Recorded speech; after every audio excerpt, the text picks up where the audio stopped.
Friends வாங்க, இன்றைக்கி அருமையான உளுத்தம்பருப்பு வடை சொல்லலாம் பாருங்கள். அழகாக வந்திருக்கு. குட்டியாக அழகாக வந்திருக்கு பாருங்கள். நல்லா சூப்பராக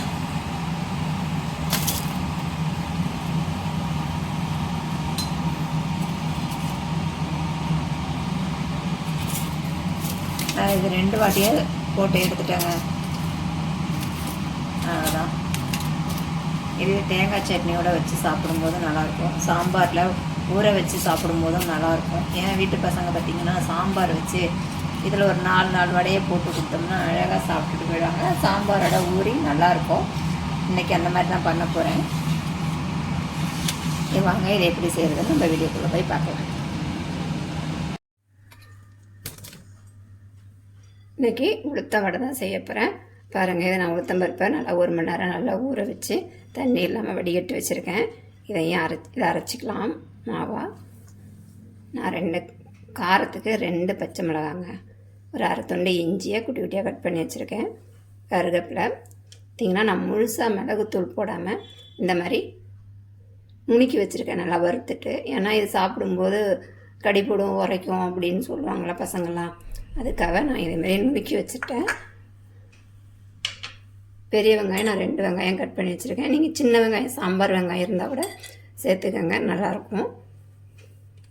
அதேமாரி நான் அந்த பச்சை மிளகா இஞ்சியையும் என்ன தரமாக பண்ண போகிறேன், அரைச்சிக்க போகிறேங்க. ஏன்னா இதையும் நம்ம குட்டி குட்டியாக கட் பண்ணி போடும்போது அங்கேக்கு அங்கே தண்டு போடும், உரைக்கும், காரமாக இருக்கும்னு பசங்க சொல்லும்.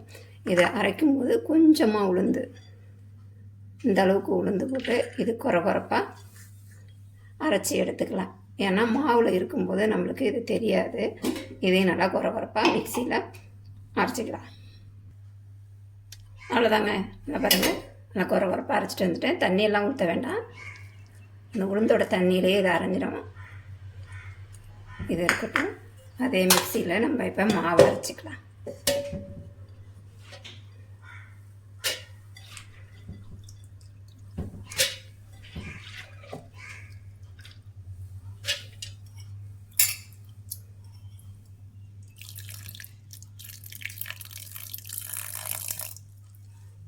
கொஞ்சமாக தண்ணி ஊற்றி அரைச்சிக்கலாம். தண்ணி அரைக்காமல் இந்த அளவுக்கு திக்காக அரைச்சிக்கோங்க. ரொம்ப தண்ணியாக அரைச்சிட்டிங்கன்னா அரிசி மாவு கலந்துக்கோங்க.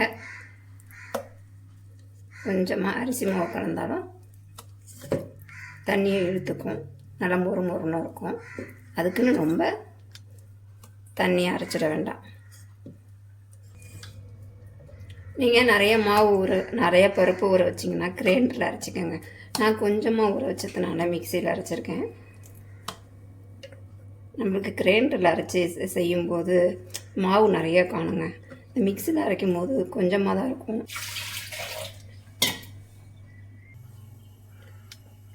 இஞ்சி பச்சை மிளகாய் அரைச்சோம் இல்லையா, அதை இதில் சேர்த்துக்கோங்க. மிளகு ஒரு 1/2 ஸ்பூன் அளவுக்கு சேர்த்துக்கலாம், ரொம்ப போட்டாலும் உரைக்கும். கருவேப்பிலை, வெங்காயம் இதையும் இதில் சேர்த்துக்கலாம்.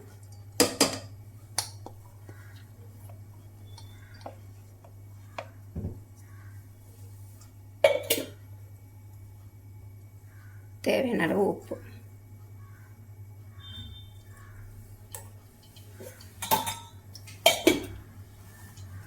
இது எல்லாத்தையும் நல்லா கலந்துக்கலாம். ஒரு 2 ஸ்பூன் அளவு அரிசி மாவு சேர்த்துக்கலாங்க. இப்போ நம்ம சுடும்போது நல்லா மொறுன்னு வரும், ரொம்ப எண்ணெய் குடிக்காது. அதுக்காக 2 ஸ்பூன் இல்லைன்னா 3 ஸ்பூன் அளவுக்கு அரிசி மாவு, பச்சை அரிசி மாவு சேர்த்துக்கங்க. இதேமாதிரி ரொம்ப தண்ணியாக போயிட்டாலும் அரிசி மாவு சேர்த்துக்கலாம். அதுக்கு ரொம்ப தண்ணியாக அரைச்சிடாதீங்க, எண்ணெய் குடிக்கும். நல்லா கலந்தாச்சு. எண்ணெயில் போடும்போது கையை நினச்சிட்டு போட்டிங்கன்னா டக்குன்னு விட்டுருங்க.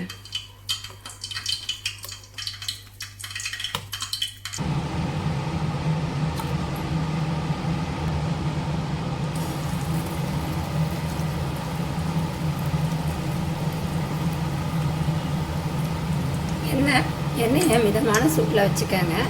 ரொம்ப ஹையாக வச்சிங்கன்னா கருகிடும். போட்டோடனே கருகிடும், உள்ளே வேகாது.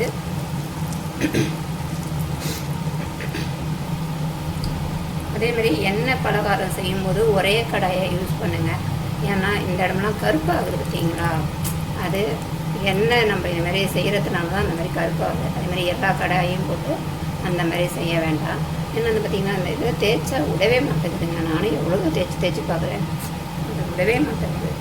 அதனால நான் எண்ணெய் பலகாரம் செய்யறதுக்கு மட்டும் இந்த ஒரே கடாயை யூஸ் பண்ணுறேன். யாரும் கருப்பாக இருக்குதுன்னு நினைக்க வேண்டாம், அது எண்ணெய் சுடுறதுனால அப்படி இருக்குது, வேறு ஒன்றும் இல்லை.